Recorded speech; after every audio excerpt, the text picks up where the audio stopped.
Unconventional. You're such a fool. That's honestly. what we are.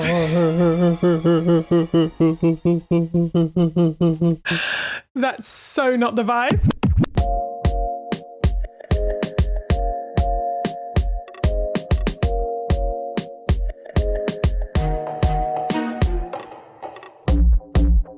Welcome.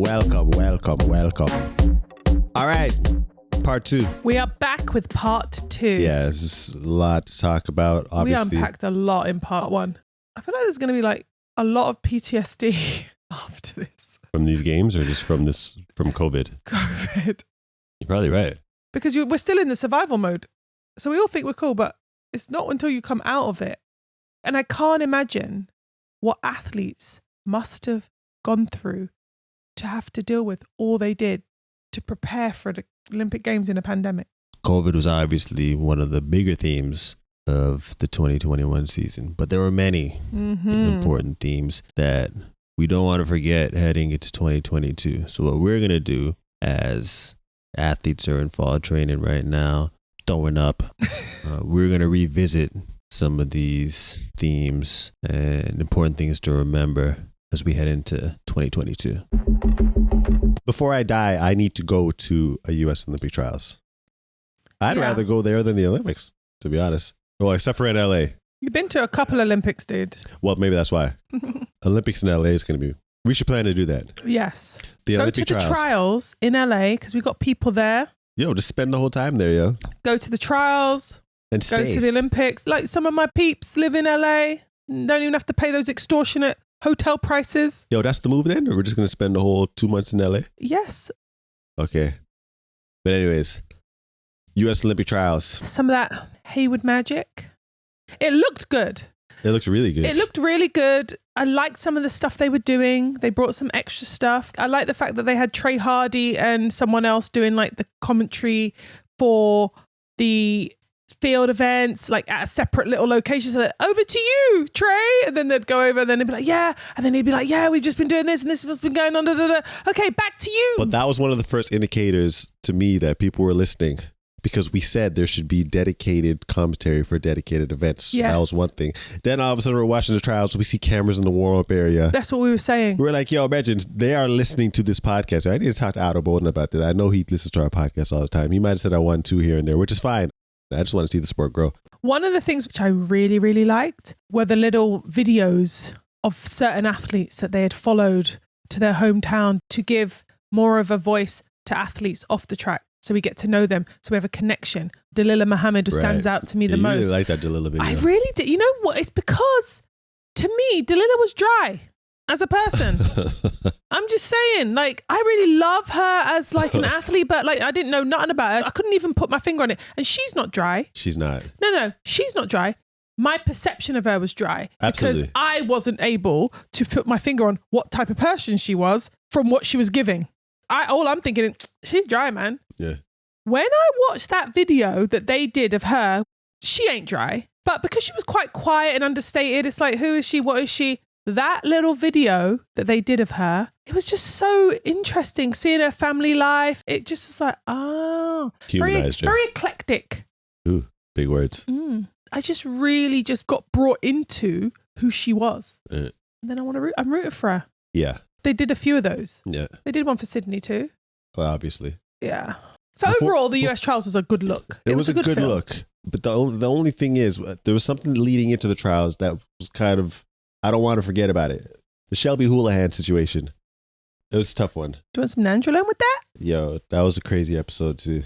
Yeah, that was one of our episodes. Yeah. Burrito, please. Would you like some Nandrolone with that? Yeah. I said this numerous times during the episode. I actually feel bad for Shelby. Shelby had been accused of taking Nandrolone and basically said that some Nandrolone was sprinkled in a burrito she ate.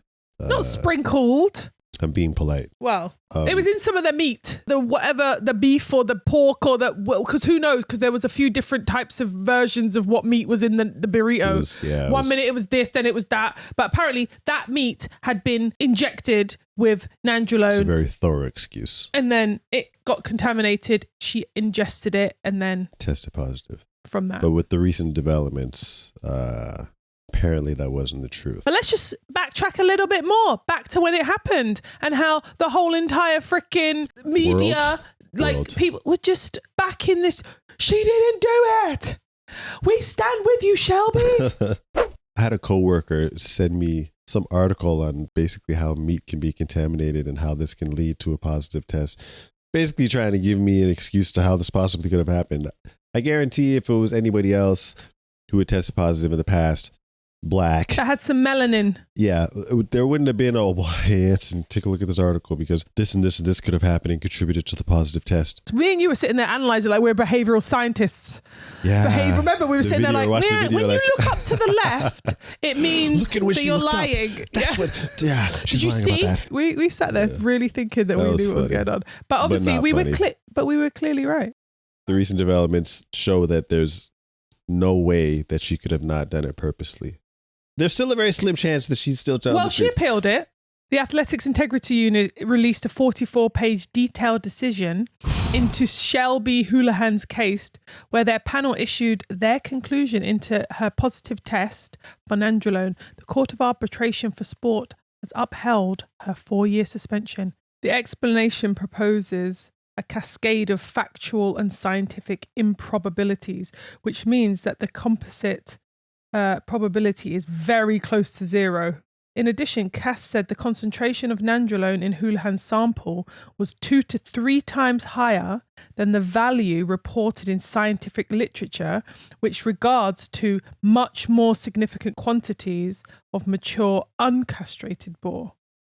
It added that the sample was fundamentally inconsistent with the largely corn-based diet of commercial pigs in the US, and that the chance of an uncastrated boar ending up in a supply chain was far less than 1 in 10,000. As a result of her failure to establish the origin of the 19NA in her system, the athlete cannot benefit from a plea of no significant fault or negligence, Cass said. Basically, Shelby had the world come to her defense, right? She had friends, she had media, she had everyone coming to her defense and like crying for her and like putting their own careers on the line, saying, I'll put my career on the line to say that she's innocent. Right. Now, beginning of September, come to find out they've upheld it because of all of these reasons that we've just stated. It couldn't have been possible. They literally have looked into it. She lied. I think the thing for us was the way in which, leading into the trials, this became news, but not in the normal way of a drugs positive usually comes out, where everyone's like, oh my God, see, we knew, you see, and none of that. No. It was a completely different media circus and Save Shelby campaign, right? That we ain't never seen for no black athlete. Zero. There were people that were coming out like us and speaking and saying, hold on a minute. What is going on with this? If this was a Kenyan or a Ethiopian, no one ain't coming to their aid and believe. They're just going to be like, we knew they were taking drugs. Right. So, or we don't care to protect them. No, they definitely don't care to protect them, and, we've spoken about this, and you've spoken about this in depth in terms of how the system and this testing and everything is unfair. This just added another layer, another level of complete bias that we all know is happening, but it was so obvious that we couldn't deny it. It's just so funny because this happened leading into trials. It's a big thing. Then no one spoke about this chick again. No one ain't coming out going, oh my gosh.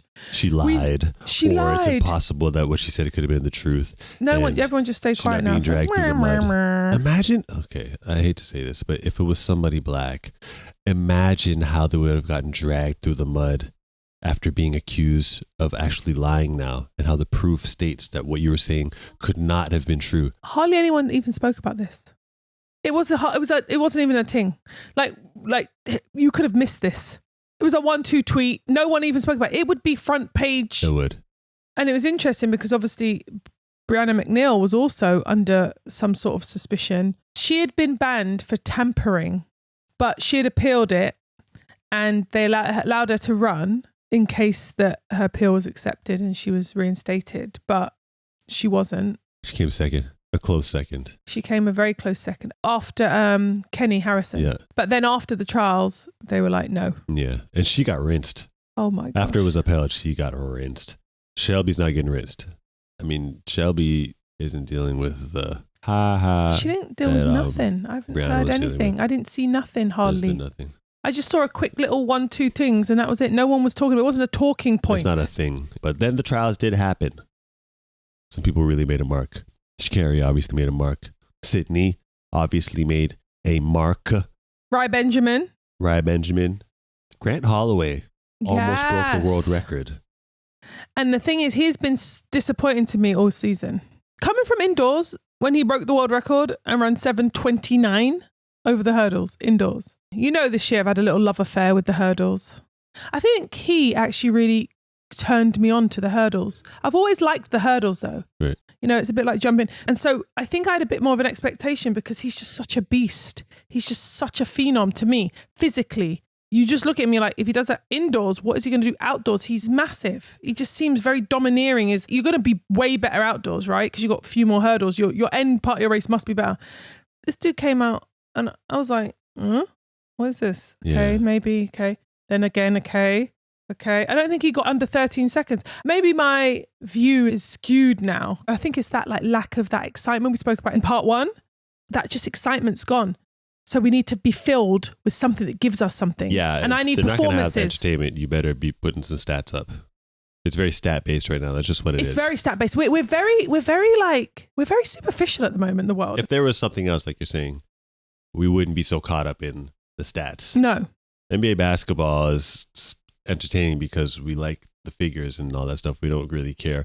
Oh, this game sucked because someone didn't score 60 points. Yeah. And it's not about that. It could still be a very entertaining game. Yeah. So he didn't come out the way he was supposed to, but when he came to the trials, he dropped that 1281 in the semifinals. What? I can't believe that. And then it was like, yo. Because I've been going around asking people, why is Grant not running faster? I don't understand how you're this tall, you're this big, and you don't have a good end part of your race. People saying, well, the reason why he's not running faster before he ran the 1281 and also since running that, maybe for him, that's all it was. It was just a semi-final. So he just ran a really clean race, very, very balanced, ran 1281. Clearly, it's not that he hasn't got a good end part of his race because he ran extremely well there. So what is it? And it brings me back to thinking about what David Oliver, when we had him on the live, said. I wouldn't look at me like, oh, Parchment is his rival because he beat him at the meet. I think Grant's rival is just the 10 hurdles. You know, because if he does that right, nobody will ever beat him. There's no way this guy shouldn't be running 12.8 constantly. Well, I had felt like Omar was going to beat him at the Olympics because Omar had already dealt with that kind of pressure. He's seasoned. He's been in big races with big competitors. Grant's always been the best. In college, he was always winning. He's always been dominant. I didn't know how he would respond in a high pressure situation with someone else who was at his level. Well, he did have that one guy, Daniel Roberts. He's not an Omar. No. So I felt like Omar would have gotten him at the games, but that's another story that came out of trials weekend is that Omar ended up being held back. Not held back. He didn't make it. Didn't make it. He didn't cramped up in the finals and didn't make his team. Yo, Michael K. Williams, the guy who plays Omar, with The Wire. You remember the meme I did with Omar? He died. Oh, I saw that. Yeah. I did a meme basically of Omar's coming after he ran that 13:01. It was just before the Olympic trials. So basically building up towards the clash that was about to happen. And the guy that played Omar from The Wire, he passed away. Anyways, Omar isn't going to the games anyways. So Grant's running 12.8. Everyone's like, oh, yes. So it's just a matter of Grant getting the world record. 12.81. World record's 12.80. Obviously, he's going to do it at the games. Yeah. And who has the world record? Is it still Aries Merritt? Aries Merritt has it. What a talented guy that guy 12.80. It was a good U.S. trials. There was no crowd, especially after though. the COVID break. There was less of a crowd. But it took away from what a U.S. trials usually is. But I think the way it was presented was really good. Very, very good. I liked the way that they did that. I mean, there's still little things that I feel like I would love to see added, not just to that, but just to a lot of the track meets, which is, and I'm putting out there again, they didn't take this into consideration, but I think this might take a little bit more planning. What they do with boxing, even in football, soccer, even in American football, basketball, where they have the stats that come up on the screen. Could be LeBron James and Steph Curry. Let's just say, you have the picture of LeBron, you have the picture of Steph, and then you have the age, their height, their weight. Then they might have how many rebounds, how many, 3-pointers, whatever all the stats are for basketball, right? And you can see head to head. So it's a versus. You have it in boxing for sure. How many knockouts, wins, losses. You have all of that, right? Football. I've seen FIFA. Isn't it all about stats? You want to know what the stats this player's got or that player's got. We don't have that in track and field. That's something I feel like needs to be added in. Just thought I'd put that in there. Yeah. A little more highlighted stats, a little bit more things that are tangible for people to understand a bit better and see. And also that'll bring. They do it in golf, and it adds to topics. It adds to topics, discussions. Like people having discussions about the sport. It gives people things to talk about and makes sense of it. Exactly. Makes track and field a real sport. Sha'Carri looked unbeatable. And that became even more highly anticipated. Shelly-Ann Fraser-Pryce had already run 10:63. Fastest woman alive. Wasn't in the talks Fastest woman alive. Yeah. Elaine wasn't really in the talks yet because she didn't look amazing at her trials. And it was all about Shelly-Ann versus Sha'Carri. She wins the race, runs up into the stands, and goes to her grandmother. Mm-hmm. They have that emotional moment and everything. And obviously her grandmother's seen her grow up, all the stuff she's been through. Comes down, does the interview with Lewis Johnson. My family has kept me grounded. This year has been crazy for me. Going from just last week, losing my biological mother, and I'm still here. What did you say? You lost your mother? Yeah. Nobody knows what I go through. Everybody has struggles, and I understand that. But y'all see me on this track, and y'all see the poker face I put on, but nobody but them and my coach know what I go through on a day-to-day basis, and I'm highly grateful for them. Without them, there would be no me. Without my grandmother, there would be no Sha'Carri Richardson. So my family is my everything. My everything is to the day I'm done. Everything is coming together as far as how she's envisioning what she's been through and what's about to happen. The dream's coming true. The struggle is now going to become glory. Mm-hmm. I'm going to the Olympics. Mm-hmm. So obviously very emotional for her. And that just had America just like when Michelle Obama tweets about you. at her. Bare celebrities are tweeting at her. Like everyone is consumed by this young lady, Sha'Carri Richardson. Followers all of a sudden hitting the millions. Everybody loves her now. For about 2 days. Boom. News hits. Sha'Carri Richardson tests positive. She will not be going to the Olympic Games. We're not seeing that clash either. We're not going to see the Omar and Grant Holloway clash. We're not going to see the Sha'Carri and Shelly-Ann clash. For real? So then when this happens, they're like, yo, she tests positive. I knew she was on drugs. I knew it. What was it? It was marijuana. Marijuana? Not for weed? Damn! This debate starts where it's like, well, why are you not sending her to the games because of marijuana? It's legal where she took it. It's legal in a lot of other sports. This is what you're going to hold her back for. And other people are like, well, rules are rules. She broke the rules. She shouldn't go. Some people are saying it's a masking agent. That's why she took it. Other people are like, loosen up, change the rules. Goes back and forth. The bottom line is she ain't going. So she was taken off the team. But that whole drama and the whole back and forth between both sides was a really, really big thing leading into the games, whether or not Sha'Carri should go. She seemed fine with it. Good Morning America, they had her on. A lot of people were complaining about how she handled that interview. I felt like she handled it pretty well. She just seemed to accept it she smoked the drugs, so maybe she's just accountable. And that's the thing. She seemed like the type of person, she ain't trying to be nothing else. She's accountable for herself and who she is. And she'll say that. Interesting. Just saw a tweet from AFP news agency. The World Anti-Doping Agency, WADA, said it will review the status of cannabis on its banned substance list in the wake of the positive test that saw US sprinter Sha'Carri Richardson suspended from the Olympics. But could you not have done it so we could all get to have seen that race, please? Yeah, I think they're doing it now. Could you not have flung it through? Do it now. Don't mention her name when you're saying it. Just say that you're reviewing the rules on cannabis. Don't say in light of Sha'Carri. Don't do that because that's gonna piss me off. Yeah. And you know what? They're gonna make the right decision. Of but course. It doesn't mean anything now because it doesn't mean not one thing. No. Because it's like we'll change the sport though, and we did say that we felt like this is just going to change the rules moving forward and put it in a situation where it's supposed to be. You know, when she put that "I am human" tweet out, everyone was kind of like, what the heck does that mean? She basically was trying to say that, I make mistakes and she made a mistake. Exactly. Obviously. I realized she was human when she's doing the Good Morning America interview, and I could hear the smoke detector beep in the background. Yeah. Like she's just a human, This is like, no one ain't changing those batteries. Yeah, she got the same issues that we got, So her smoke detector batteries are low, just like everybody else. You've always admired Gwen Berry. For her stances and her speaking out and her basically her confidence to just hold it all on her shoulders. She's like, this is what I feel like. This is what I believe in. And even if everyone's against me, I'm still doing. And, upholding black people. Athlete activist, Mm-hmm. as she says. Another situation where there was some flack thrown at an athlete was when Gwen, she had her third place finish and was on the podium. And for whatever reason, after all the talks all year about what's going to happen at the games with people on the podium, the protests that are going to happen, and she being one of the forerunners of athletes having their personal protests as far as whatever happens or what has happened to black people when they're on the podium. For whatever reason, they play the national anthem when she is getting her award at the U.S. trials, when they never play a national anthem. The media set me up. I was drained. I was fuming. For broadcasting, they do their research. They know the athletes. They know the stories that they want to portray, talk about. So once I made the team, oh, baby, they was ready. They never played the national anthem for any other event while they were on the podium.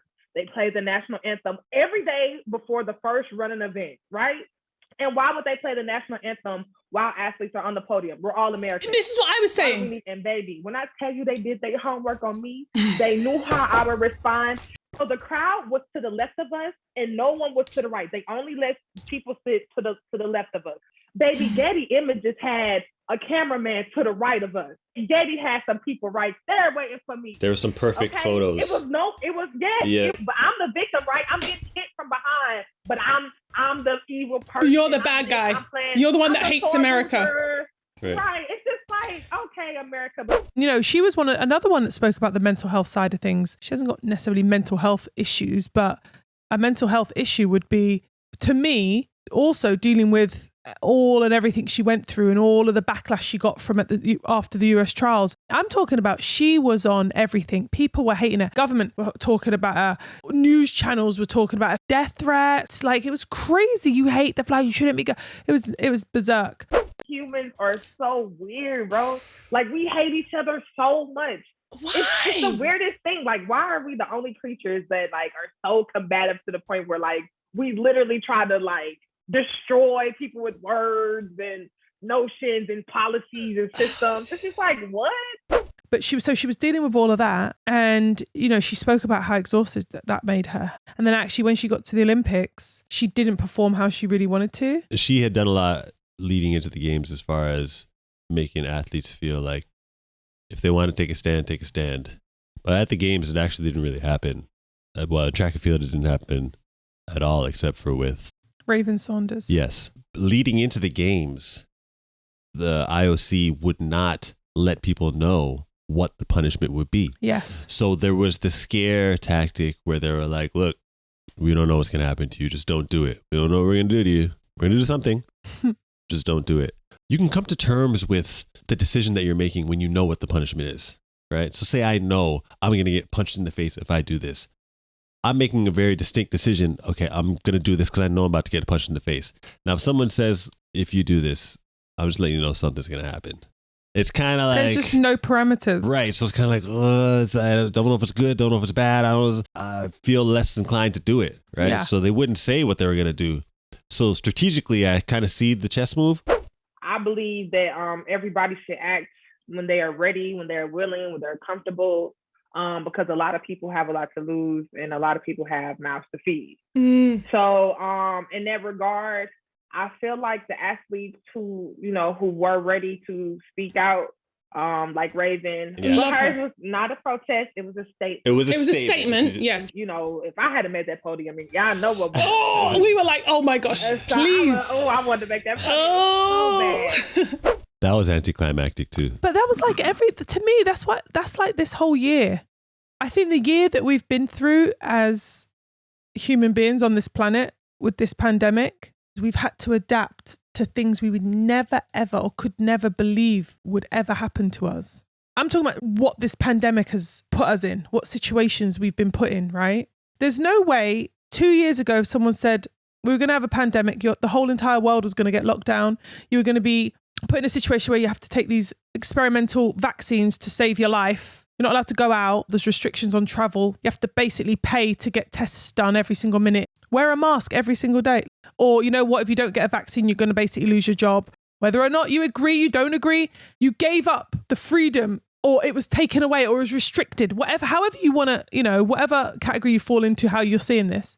No one would ever think they would ever be in this type of scenario. But guess what? Everyone's just accepting this now. If you can accept that like it's normal. Things are losing meaning. Right. The significance of the meaning. Right. Normalized. Exactly. What's become normalized? You could put the 51.4, the 45.9 and Ulemar's 15.67 all together. And I was like, wow, at each one of those. But how I feel right now is 0. Still to this day, the experience of the 1932 that I remember seeing Michael Johnson do when I was 16 years old, it still has more meaning to me. It was the most phenomenal thing I've ever seen. And it's that feeling still is with me now. There's no comparison. Tokyo. That big track meet. That big track meet in Tokyo. We didn't know what to expect, but we had an idea. And we spoke about that in our episode leading into the Olympics. The Olympics and the pandemic. Yes. That was a good episode. It was a very good episode. The more I think about each episode there's some good talks. Timely. A lot of fun going on social media during the games. Big up Leslie Jones. Very my gosh. Hilarious. Yeah, we need to see more of her.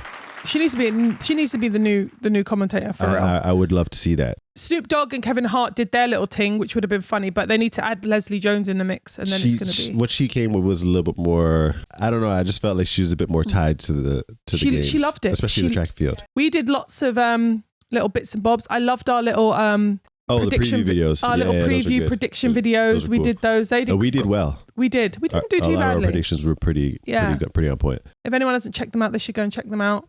I think the games turned out pretty much how I expected it to, but I think that as the games went on, I became numb to the fact that there was no fans there.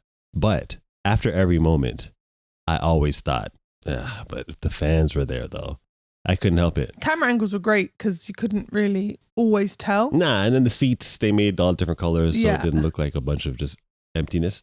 So it seemed kind of like there was some stuff going on in the background. But as far as the elation you would really feel when you cross the line, or when you really land that jump, or when you really make that throw, the uproar, that's what the Olympics is, and that, come on, it wasn't there. I really don't know what to make of it, because I really thought, how are you going to get really into it if you're just in a empty stadium? But they did. But then we spoke to Andre, and he was basically saying that it was weird not having no crowd. It was tough. It was definitely different this time around compared to in Rio, where it was a sold out crowd. It was loud. You could feel the energy in the stadium. So it took some getting used to, listening to music. The light show kind of helped. I told some of my teammates and my members on the team, try to go in the stand. So I was trying to listen out for them. So, it was tough, but, I knew everybody was in the same boat, and I just had to try to just get the job done with or without the fans. But I definitely felt like if I did have the fans, that works to my advantage, and I probably could have ran faster. But either way, man, I'm grateful for, finally, making my dream come true and being an Olympic champion. To his training partners so he could have some sort of fuel from hearing his training partners. I know. But and he also said about he's like, I was just even looking to the media down the end, the photographer, everyone, that was just giving me something. It's so that someone's there. What I found really funny was leading into it, where all the athletes started going to the Olympics. Then you're seeing all these videos of athletes putting out this content of how they're living. One of the first ones I saw was Jasmine Sawyer. She was on that edit, boy. That's pretty good. I know. I was like, oh, but it was like how all the tests you've got to do every single day, however many times a day. The dining hall that usually is in any other Olympics is like their place to be. You guys have to sit individually with screens between you. What is like, that was the place to hang out. People would just be always, and there was always like so many dining halls, the main dining hall, and then these little ones. You got to go sit on your Jack Jones, just sitting there eating your food with the little screens between you. Like, what? And you knew people. What's going to happen when people start testing positive? Someone's definitely got to test positive. Sam Kendricks. Not in the games. He looked like he was in good shape. He was the only person who had beaten Mondo leading into the games. He's always been a really good spokesperson. He's always enthusiastic, always fun to watch. He's someone that you want at the games. And right away, that's taken away from him. And he obviously didn't handle that well. In front of us, he didn't show any lack of professionalism. You could see it though. It was right on the edge. It was right there. He was tinkering. Yeah, because he was tinkering. Some remarks would come out every so often. And then he's restrained. Then you see that restrain, pull it back in. But he definitely lost some momentum going into the latter part of the year when he missed the Olympics. Yeah. He could never just find his groove after that. It's tough. I mean, we knew it was going to happen to somebody, but it happened to happen to Sam. This year, we have been spoilt. We've had the fastest woman alive twice in 1 year. Because remember, it was Carmelita Jeter. She was the fastest woman alive until Shelly-Ann Fraser-Pryce, a bit earlier in the season, ran 10:63, which we thought was going to last for a little bit of time, baby. In a few weeks, that was gone. Well, I picked Elaine, but I didn't have a strong basis. Based on facts, it didn't seem like a good pick. I just felt like she ran so bad at trials, I could only have assumed she was building through it. So something's coming. Something has to be coming. And it came. It really did. So the way she ran that 10-6. She exploded. She came really hard. It was wow. Got to keep the sexual references going throughout our podcast series. That was crazy. But yeah, she came through and came through with an attitude too. Because after that 100-meter race, no one's trying to hug up. Well, because they did a clean sweep. They did a clean sweep, which should have been a very celebratory moment for Jamaica. That was But it was definitely not. It was a kiss teat moment. Yeah. It was a tech that. Yeah. Yeah. People think I'm mental. I'm not mental. Yo, Jamaican fans in general kind of jumped on the ship, right? Oh. But I always wonder how Jamaican fans were during the race. Because I'm sure everyone was like, Shelly. And then what happens afterwards? All of a sudden, does it change mid-race? Because like right at the shift, all of a sudden when the shift happens? She went into different gears. Did it have to sink in? She definitely took all the fans back right away. I think she did, but I don't really think she did. For a period of time, I think she did. I mean, they got behind what she did, but Shelly-Ann still got all the fans. Shelly-Ann is the queen of Jamaica. I think you're right. Let me tell you, she just is. And I feel like people really, really, really, really, really want to love Elaine more than they do, and they don't understand why they don't. She's arguably the fastest woman ever because of FloJo's win gauge. Mm-hmm. But you know what? Shelly-Ann, I think, is just more real. Shelly-Ann's more relatable. She's just more that girl next door. You can feel her a bit more. Yeah. Elaine, I have no idea. There's a block. There's a barrier there. She's not very open. She's not open with it. But I don't have no problem with that. But I mean, that's how people connect to you. If she wants to connect. Well, she connected with that track, boy. Yeah, because Lord of mercy. The men's 100 was big, but a bit of a head scratcher. Italian Marcel Jacobs wins the 100 meters. He won the 100. Who, if you talk to any Americans, is Lamont Jacobs. He was born in the States, so a lot of Americans claim him to still be theirs. Even though he left when he was really, really young. He barely speaks English. He's a real Italian. 9.80 seconds and then disappeared afterwards. He just was like, that's deuces. It. Funniest reference I heard. Big up to one named Ray's Take. He basically said there was going to be a sequel to Ocean's 11 called Ocean's 14 when he was saying how Marcel Jacobs stole the Olympics with all the circulations of who he was in run-ins with and the circles he kept. Is Jim guy? Yeah, his nutritionist or whatever. That guy, yeah. The one that was giving drugs to people, like in his allegedly. gym. Not to Marcel. Oh, but I mean, if you're a 100-meter Olympic champion, it's not necessarily someone you want to have ties to. But I had him medaling, I didn't have him winning, so I was scratching my head for sure after that happened. And his response? His response is a little odd too. That's very odd. You know, I was thinking about that, but it might have had something to do with the crowd too. If I imagine myself winning a really big race with no one there. I don't business. Let me tell you. Would you have gone off the same way you would have if you land a 7:20? You know why? Because my coach is in the stands. So you'd still be able to respond the same way? I remember when I won the medal at the Europeans, right? Fans? No, but what I'm saying to you, if you let me finish. Sorry. That was rude. I don't remember fans, nothing. I just remember my coach. I don't remember seeing anything. I don't remember no one. I just remember I wasn't expected to win and I didn't even think I was going to win a medal. So when I got my silver medal, I literally looked at John and I was just like, I don't remember no one. So I can imagine I don't need no one else in the stand. Yeah, for the 100-meter Olympic final, I'm still going to react. You got to react. I'm going to react considering who are you, dude? Like, no one ain't thinking about you. People are looking at me like some kind of clown when I had to get in the Browns. Yeah. You ain't really, a couple people like you, but really, you ain't in the talks like that. No, he wasn't. Because what were you doing? I mean, he was running decent. He ran well indoors, but come on. He seemed like a long shot for a medal. And this man won. I'm reacting.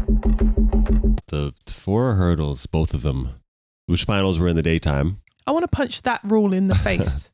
Whoever did that, you sold it. That was a little odd. A little odd. In the sunshine. No, dude. It felt like a qualifying round. Well, that's when the qualifying rounds usually are. Yeah. Both won in a world record, blistering fast times. But it was just, it was very peculiar. And the responses, well, Karsten's response when he won was a Karsten response. Sydney's response. We spoke about that. That was the thing that came to mind when you asked me at the beginning of this, what is the thing that stands out? That was the thing for some reason, her non-response to winning the gold medal and breaking the world record. Yes. But I mean, and I have to say, cause now we're talking about this race, big up to Dalilah Muhammad for the way that she ran. After what she went through. She won to 395 meters. 395. She did. Oh, and Rai was confused after what happened. I mean, wouldn't you be when a man drops 45.9 on you? And he knew that he was ready to run 46 low. And that there's no way Karsten Warholm is going to beat me because I'm going to run 46 too. Yeah. But what was the world record before Karsten beat it before the Olympics? 46.7. 46.78. Kevin Young. Yes. So yeah, I don't think Rai expected that to happen, but what are you going to do? Man ran 45 and he can sprint the whole 400. You can't. Most people can't. The thing is, he ran a 400 after the Olympics and ran like 45.5, which was not too far off. Man ran barely faster with no hurdles. 4/10. So 4/10 off of what he ran in the hurdles. Now think about Sydney running 51.4. That'd be like her running 51 dead. Do you think Sydney McLaughlin is going to run 51 dead Absolutely after not. this chick just ran 51.4 No. in the hurdles? What is going on? This is why that makes no sense to me. She ran a 1-2 like 400s, 50.03, which was her season's best. 50.03, I could think see it her was. running 49 mid. This is what I would say she would do. Yeah. She'd run 49 mid. If you run 51.4 in the hurdles, she ain't going to run 51 dead.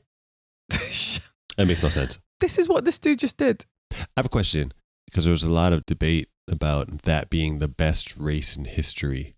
Well, we know why it was the best race in history. Yeah, people wanted to just throw this best race in history connotation on this race in particular. I wonder why. I'm just saying, I wonder why. But can you say it's the best race in history without a stadium of fans? For me, absolutely no. It's an element that's, I think, is crucial. It's huge. It adds the heart part of it. It connects the brain, which is you're logically looking and saying, oh my gosh, this guy just ran 45.9. And you can feel it. It's that energy. You feel it. So it's got none of that. It's only the head part. So logically, this is one of the most crazy physical performances, looking at all the other world records, how much he smashed this by is ridiculous. But is it the greatest race ever? Hell no. Not even in, no. My most excited reaction to something that I saw at the Olympics, Yulimar Rojas, when she finally broke that illustrious 1550 barrier and she smashed it in the face with 1567. It's a matter of time. It was, with their 3 meter step phase. Big up the one named Yulimar. And you know what's crazy? And I'm just going to put it out there. I don't want to know what she's going to do if she decides to long jump next year. Because earlier on in the year, she jumped 7:24, I think it was, with a 2-point-something wind. Not very, I think it was 2.7. That was her one and only long jump. She just laps out a little 7:20, whatever it was, and she just kept it moving. I think she'll double. She needs a new challenge. Tiefin, Tatiana Lebadeva did it.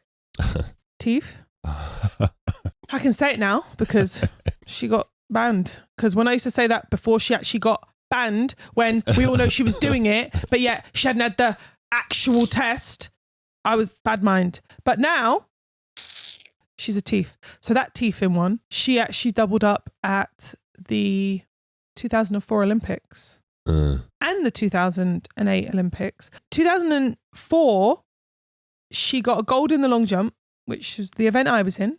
And the Russians did a clean sweep. And every single one of them have been at some point now tested positive. And then she got the bronze in the triple jump in 2004. And then in 2008, she got, disqualified. Oh, yeah. But she won the silver in the long jump, and I think she won the gold in the triple jump. Anyway, I digress. Yes. The point is, Rojas needs to come and do it clean and mean. Yeah. Because I've got a feeling she really could give the long jumpers a little run for their money. Well, who's really separated themselves to where you're like, oh, but she's not going to beat her? Well, this year was interesting in the women's long jump. Let's do a little women's long jump talk. You know, it's my event. I rarely actually talk about it. It's not really hot right now. Well, it kind of is, but it isn't. Is it? I mean, there were some good performances this year, really good performances, but it just didn't excite me. It didn't like set me on fire. It just the long jump wasn't memorable this year. It just wasn't. It wasn't. It was, you know what? I think, Brittany was obviously in the running. The Nigerian Essie Brum. I wish Brittany jumped more because she brings something to every competition she's in. But she only competed at the Olympics this year. But other than that, I honestly can't feel like the long jump was something I needed to see. No. This year. She didn't do any of the Diamond Leagues, but I wonder if that's because of the final 3. Probably. I can't remember what year it was, but when they tried to do that 4 jumps only thing and bring in that rule, she just boycotted it. And she was the Olympic champion, she's world champion. She just boycotted it. They got rid of that rule quick. You see that? They got rid of that rule quick because when you got your top female long jumper boycotting, you got to make a decision. A thing, Mo. Oof, yes. Dominance. It was just her style. It was the way that she did it. It was the maturity that she just went about just taking those chicks out. She's just better. At 19 years old, this chick was not phased. Her first Olympic Games. And I remember she got clipped. And I think you had said to me, well, let's see how she does at the Olympics because, she's always so far ahead at the NCs that she ain't got no one running with her. But when you've got these girls and how's she going to deal with it? She got clipped near enough straight away. And then she tripped, re-established herself and just went straight to the front and dominated the whole race. And then ran from front run. Unfazed. American record, junior record. We had 3 chicks in that final for Great Britain. So Keely Hodgkinson ran 1:55.88. And it was a British record. Wow. From Dame Kelly Holmes, who had the British record before her. I know she ran fast. I didn't know she ran that fast. But big up yourself, Keely. But really big up the one named A Thing Mo. You know how she rolls. And then she went on to get the gold. Superstar in the making right now. What, she's in the making? Already. What do you mean in the making? She made the making. But she's going to be bigger. She's a pro now. I mean, she's still a junior, dude. I wonder if she's going to... She probably is done with the 4. Why would you be done with the 4? This chick, she got the gold medal in the relay, dude. I feel like the 4 is wide open in USA right now. Will Allison be back next year? Well, if A Thing is running the 4, I think it would be a good handing over of the throne, especially in the USA when they do it in Oregon. Oh, what about the Temperi and Barshim situation? This is what I'm saying. This was like the feel-good factor. You know, this was oh that my gosh, cool. oh tear, like that was the one thing that happened at the Olympics that I actually felt my heart like gave me those tinglies that I think that will be remembered. I will remember that moment, the way that it happened. Barshim was like trying to be all like stoic and like right, and then Tamberi, who's just full of just personality, and then when they actually really decide that they're going to share the medal, Tamberi's reaction is just priceless. Yeah. And then Bashim's still like a bit in shock, couldn't believe it. And then I think it set in and then he got really emotional. But by this stage, Tamberi's running around the track going crazy. He's absolutely like, loved it. That's the type of reaction you want to see when a man wins a gold medal. But imagine that moment if the crowd was there. Oh my God. Oh my gosh. I'm sorry. All right, you in the crowd. All right, get over the crowd thing now. It's done. Yo, Andre. No, hold on. Andre de Grasse, I have to mention because I've been bigging this dude up for a while, yo. And a lot of people have been like, well, yeah, he performs well at championships, but he really isn't in the mix right now. But he came through. He did. Again. He didn't do as well in the 100s as I thought he should have, but he won the 2. But you get 2 medals at the Olympics in the sprints. No one's even really doubling no more. He's in the mix in both. And he really had opportunity to win the 100. You know what I'm saying? So that was good to see, especially for Canadian, yo. Like that was big. That was big. So bare ratings to Andre for that, yo. And was it Benerick came second, right? Came second. And Noah Lyles came third. I mean, I'm big up to Noah because I was like, he was looking horrid. Like he was not looking good. He's another one we didn't speak about with the mental health side because he's been one of the most public speakers when it comes to that, especially on the, for men. But he actually spoke about the fact he came off his antidepressants because it suppresses you. He looked different. Yeah. He won the US trials, but he had more like fire, more feist in this Olympic Games. Although he didn't win, I really liked the way he came out and he performed. But Benerick, this man's been running. He's gone down in history at the moment, or he's got some sort of record. It was 11 sub-20 second runs in one season, and he's got the record for it. So it might be 12 now because after the Diamond League final. Yeah, but he ran really well. So the men's 200 was actually a pretty good race. It was a good race. I think it was better for Andre to win the deuce as opposed to the 100 because, I mean, the 100 is obviously the bigger one, but everyone would have been like, well, Christian wasn't there. That's what I think. But he won the 200 with all the mans that were there. That was good. The women's 200 was a race. Yeah, Elaine obviously came through looking like she's threatening that world record in the 200 eventually. And Mboma coming through with a vengeance in that last 100 meters. I think she had just come off of running the World Juniors as well, no? Yeah. That situation is going to get messy. It is. What is she, 18? She's 18, but I think what she fails to realize, and what a lot of people who are in favor of just allowing DSD athletes to run, is that the better she performs, the more it works against her because it's showing the advantages that DSD athletes do have over women who aren't DSD. It's unfortunate because I feel like she just wants to run. Yeah. You know what I mean? And I want her to run. But if I was to look at that, it doesn't look fair. Now you can say that, well, Elaine beat her. Okay. But Elaine is the second fastest woman in history that ever lived. She hasn't run. The 200 wasn't her event. She just got brought down to the 200. Right.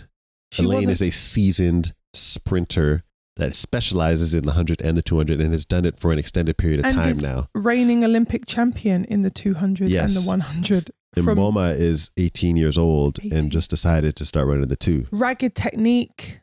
Now, doesn't even know how to run a 200. Doesn't run a bend whatsoever. Right. Doesn't even know. She just comes through in the straight. What I don't want to happen is for people to say that there's no advantage. That's where you kind of lose me in the discussion because it's not accurate. There's advantages. If you want to do the human rights argument, I think that anyone that's defending the DSD athletes should stick to that.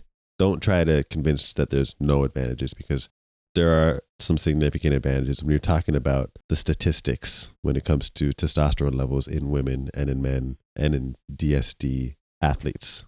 It's like saying to give the rights to the DSD athletes, it basically takes away the rights of non-DSD athletes, female athletes, right?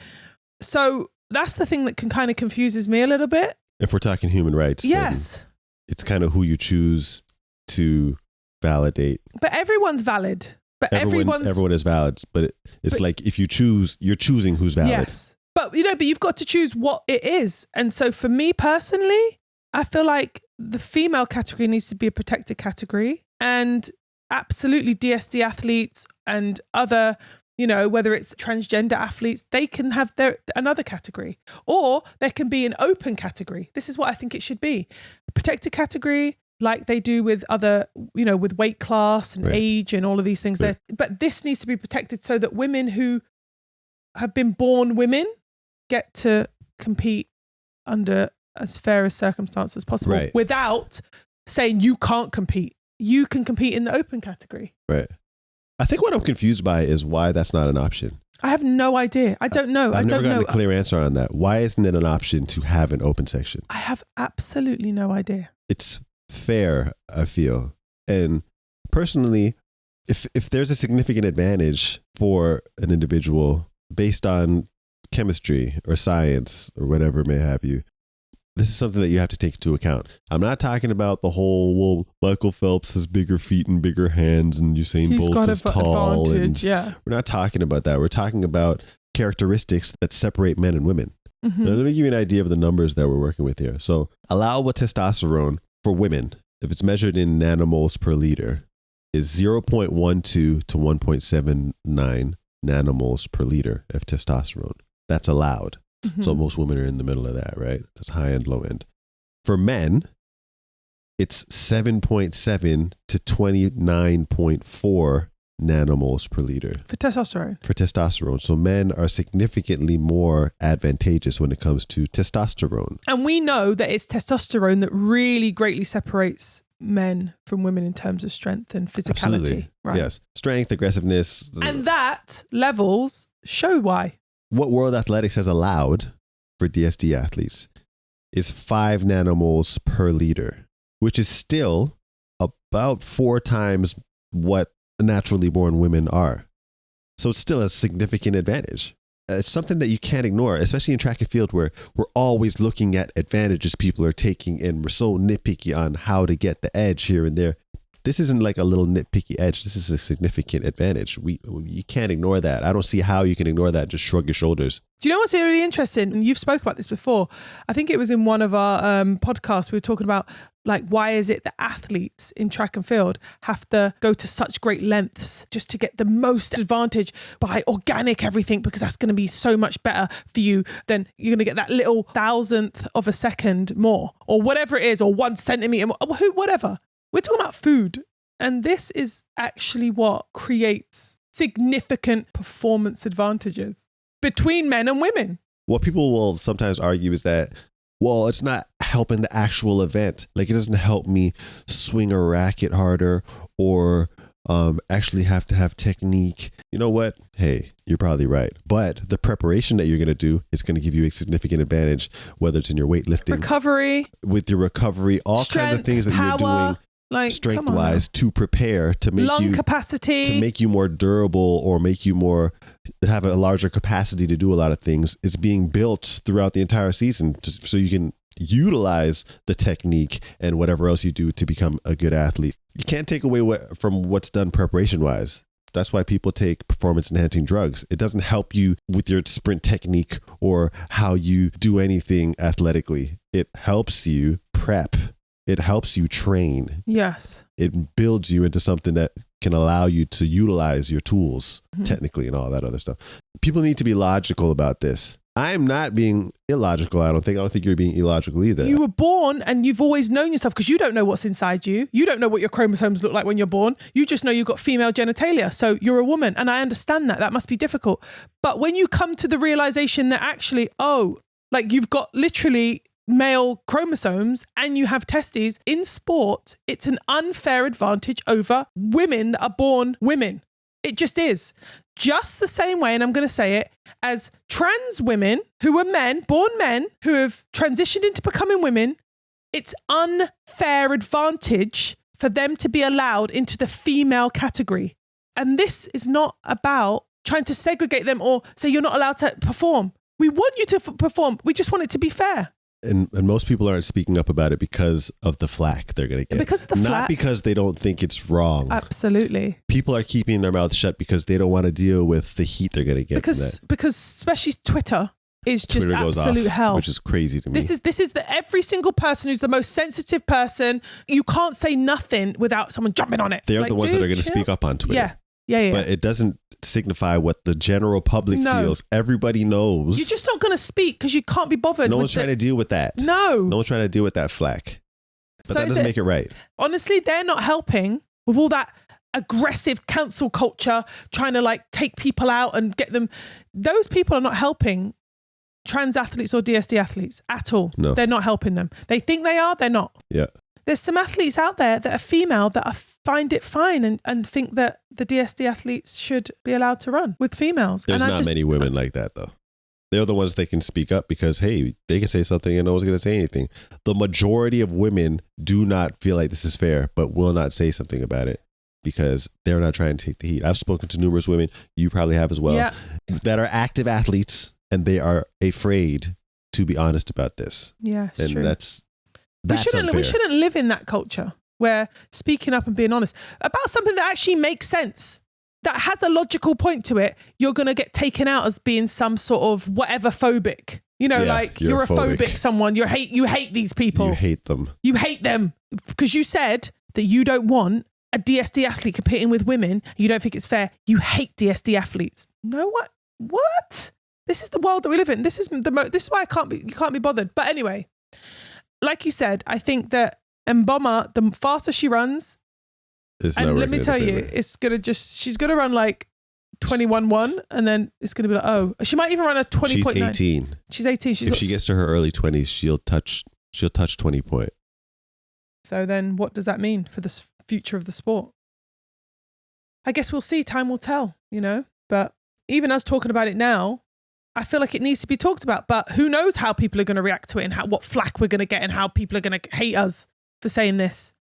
But it's not about that. And we'll put it out there, but people are going to do what they're going to do. So usually when the Olympics is done, the season's done, it's kind of like, okay, next year is going to be crazy. But this was the first time where I'm like, yo, I can't wait to see what happens at this meet after the Olympics. And there wasn't only me or you, it was the world, because a lot of people who wanted Sha'Carri to be running at the Olympics were like, oh, but she's going to be running against the Jamaicans at this meet? Oh, I'm watching that. So there was this big hype about the Prefontaine Classic and the return of Sha'Carri and what she's going to do. She's going to show everybody what she would have done. And a lot of people were like, she would have never beat the Jamaicans, blah, blah, blah. And we finally get to the race. And a good start for Shelly-Ann Fraser-Price. Thompson, hurrah! Richardson being left behind. And out in front, the Olympic champion does it again. 10.54. I was of the crowd that felt like Sha'Carri had something in store. I saw her entered in the 100 and the 200. So that's when I was like, yo, she must be in some serious shape, yo. She seemed confident in her tweets, seemed confident at the press conference. She must have something. Yo, man. She came in ninth, but it wasn't like she ran hard for the whole ninth. And I think people are kind of dwelling on that. She obviously didn't run in the middle of the race. Once she realized Elaine, she's not catching Elaine, yo. Elaine was gone and moving away. She ain't catching 10.54. No, and Elaine ran 10.54. That must have been some serious licks. So you feel that. And you're like, whoa, I don't have that. And she stopped running. Yeah, she came last, but she wouldn't have came last if she ran. She didn't actually run no race. So that happened, and then, yo, the world went nuts on her, yo. They were killing her. Especially Jamaica on Twitter over this whole Sha'Carri thing. You would never think it was an island. But that's what's weird to me. There's how was the hate from Jamaicans circulating so much on Twitter? They're not that big of an island. No, not population. Their population around the world isn't that big. But on social media, if it was shitting on Sha'Carri, yo, that's getting seen and that's getting circulated everywhere. And I was baffled by how she was getting just murdered online. Damn, man.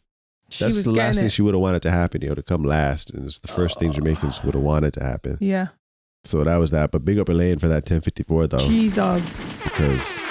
But the thing is about that meet as well is the hype was so crazy. I was so excited. And right after the race, it just went to something else. Yeah.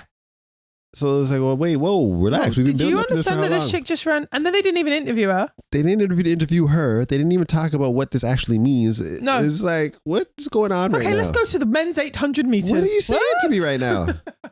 Or whatever it was. I can't remember, but it was just some Obviously, we don't remember because we don't care about that. We're just like, what did just happen? Can we chill for a second? I think after that, it didn't look good for the rest of the Diamond Leagues, because if you can't capitalize on that, what else are you going to highlight in the rest of the season? Yeah. No one in no event is going to do better than that in the rest of the Diamond League. And there's going to be no hype like that. There's going to be no build up. There's going to be no clash. There's going to be, they really dropped the ball on that, and it really, really signified the fact that there's something substantially wrong with track and field right now. They didn't really capitalize on DK the way they should have.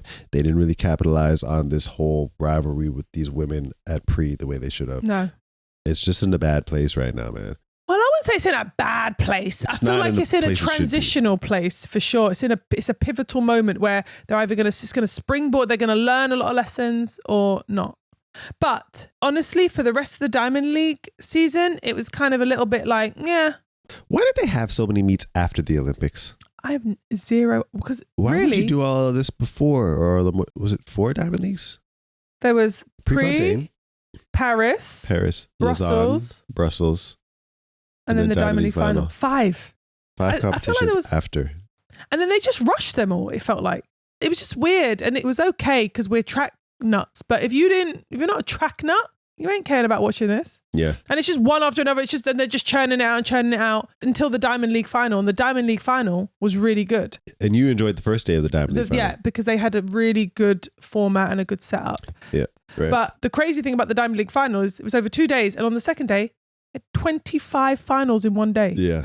So even though that was amazing, they just literally were doing the same thing. A final happened, right, next. Final happened, next. Yeah. You didn't even know, no one was talking about it too tough. You just on to the next. It was already 4 hours long. I know, right? It was a 4 hour show, and they literally were going straight to the next. So you couldn't even digest it. No. Like, I don't know what the hell's going on right now. Have you ever gone to a perfume shop, right? And you're like, let me spray this one, let me spray that one. Yeah, and then it just all muddles into the whole, you don't know what's what. Let me smell some coffee beans between, yo. No, you're just going to go 1, 2, 3, 4. You just go, that's what it felt like. It was very overwhelming, but it was still good. But the athletes made it good because they performed really well. Do you feel like people on the street knew about the Diamond League finals? Of course they didn't. Do you think of course they didn't. Talking about it at the water coolers? Listen, do you know what's funny as well? Like, we did 2-hour lives after those things. Well, those are good. We're talking about results. We're talking to people from the past. We were. We had a lot of guests. I mean, it was good that we have that excitement for the sport. We have a good conversation. You and I can speak about whatever about track and field. Once we got talking about results and just talking as we do, then it kind of picked up and we were able to carry on talking. We had some great guests, like you said. But in terms of actually the competition, it's very anticlimactic. Because like you said, it was kind of like, okay, you can feel it trailing off. And we don't want that. You don't want to feel like the sport is trailing off. It was like people like us, we're doing these lives, we're promoting it on Twitter. We're promoting it, pushing it. Look, it's going to be on so-and-so at this time. It's going to be like, everyone's pushing it. And then these people have the cheek when we want to use one video in the live to take down our live. Took our live down, yo. Because content infringement or whatever that, we're trying to push this shit, We're trying to push it and get hype. Leading into it, the week leading, we're like hyping it, like watch it on BBC, watch it on the YouTube channel, watch it on we're hyping this thing, getting people hyped because we want them to be excited about it. Right. And then I think it was, we were trying to show the difference when Rojas, she jumped something really good, right? And we were just talking about the difference because we had seen a video earlier of what she looked like in 2017 at the World Championships. And how her technique has improved and what she's done to get the difference between what she was jumping then to what she's jumping now. So we just wanted to show a video. It's like 10 seconds. Yeah. And they took our whole 2-hour live, 2-hour live show off. I had for to that appeal 10 it. second. Yeah. So I appealed it and it was basically like, look, it's news based. We didn't base our whole 2-hour live on this 10 seconds of Yulimar Rojas in a comparison to try and bring some relevance to what's going on with her today. I was like, it's news based. It was just this. And then eventually the infringement got removed. But come on, man. But it was really? like, come on, man. Like that's nuts. There's got to be an opening for people to promote the sport. But that brings us nicely into content by people, by athletes, by coaches, by fans. Totally went to a whole nother level. You know, there's been a few people that have been in the game doing their thing, but this year for sure saw so many different people doing podcasts, doing lives about different things. Yeah. Whether it's science-based, coaching-based, athletes doing it, giving their informed, expert opinion on it. Just really just trying to bring a different voices to the sport. And I feel like it was a really good year for content this year when it comes to track and field. You hear me talking about Ray's take all the time. He definitely came through. 2 black runners. Is Hilarious. that what they're called? Yeah. This is they're called 2 black runners. Yeah. This is bare jokes. Hilarious. I've seen them, but I didn't know they were called 2 black runners.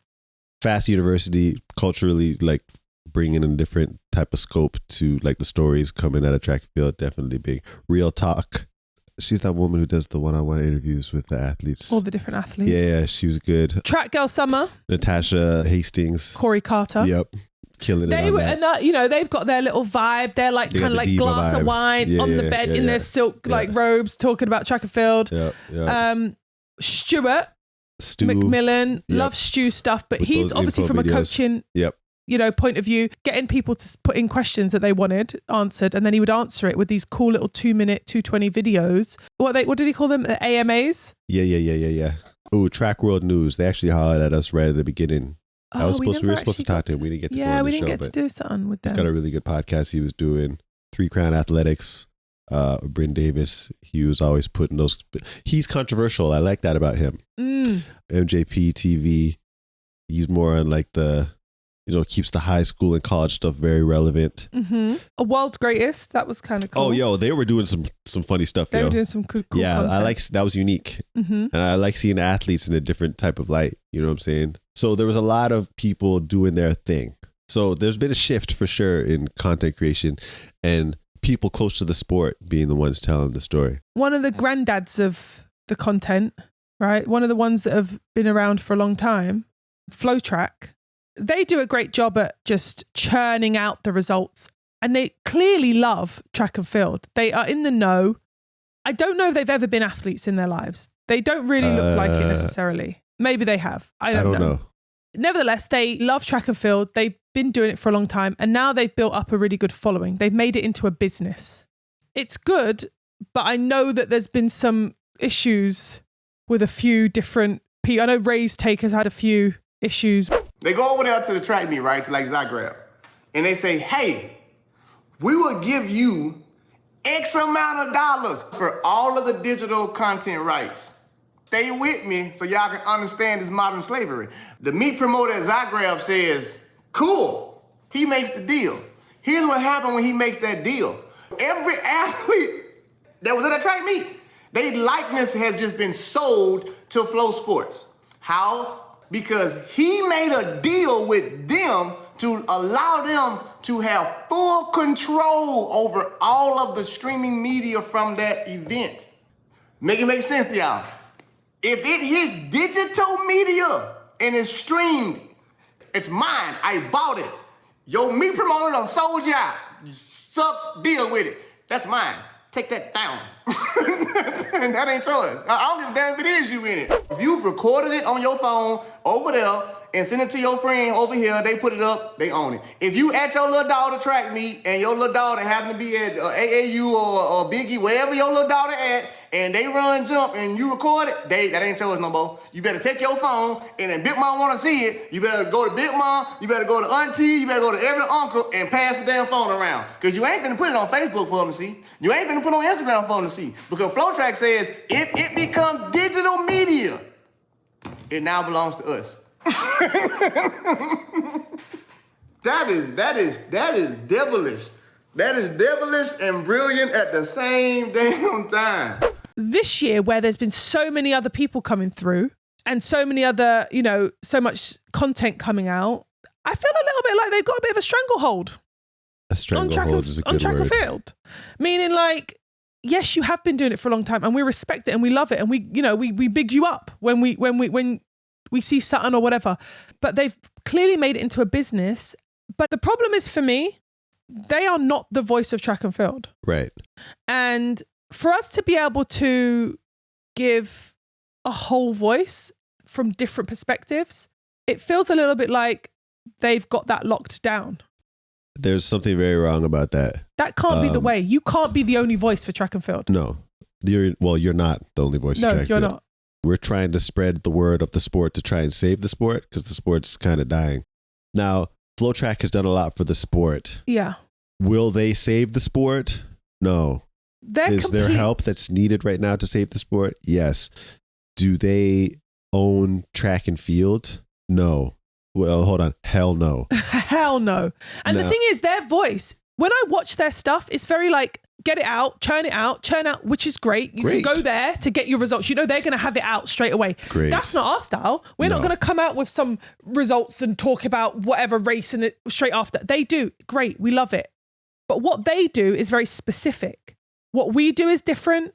What Track Girl Summer does is different. What Ray's Take does is different. What Stuart McMillan does is different. What Two Black Runners do is different. World's Greatest, totally different. All of these different content creators, there's a space for everyone.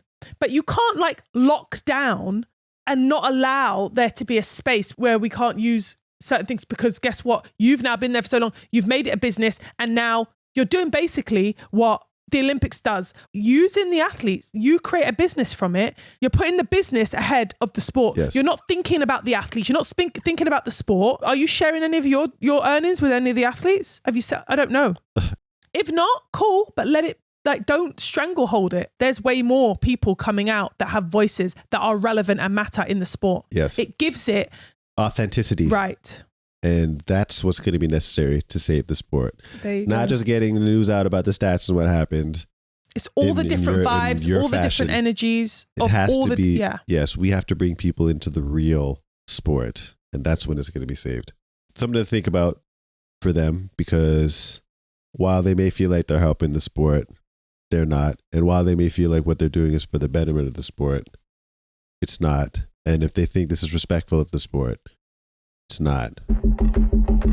So, Anson Henry. Jade Johnson. We come to the end of a very eventful season of track and field. End of Unconventional Voices of Track and Field. But it's been fun. It's been exhausting at times. It's been informative. It's been impassioned. Yes. I feel like it's the beginning of a new era on many fronts. So, I've enjoyed our little creative journey this summer. Yeah. We made a lot of strides. We did. I mean, to our credit, it's very polished. For a lot of track content that came out was very polished this year. People are stepping up. But as far as we're concerned, this was a good start. We're on our way to really making a mark, not only in content, but in the sport. And everything that's happening right now is very necessary. I'm very excited about what's to come. So, as we conclude season 1 of Unconventional Voices of Track and Field, let me also big up Bolt for allowing us to use his Clockwork Rhythm as our that theme rhythm music. Is our rhythm. Yeah, and we got clearance for that. For y'all that don't know, so big up Bolt for allowing that. And NJ as well. And definitely more to come. Definitely a lot to be excited about. Track and field is not dead and will not die. Keep on watching. You'll see why. Poet didn't know it. Yo, where'd that come from you? Thanks for tuning in to the Unconventional Voices of Track and Field podcast. Like, follow, and join the conversation at Voices of TNF, as well as subscribe to the show across all podcast platforms.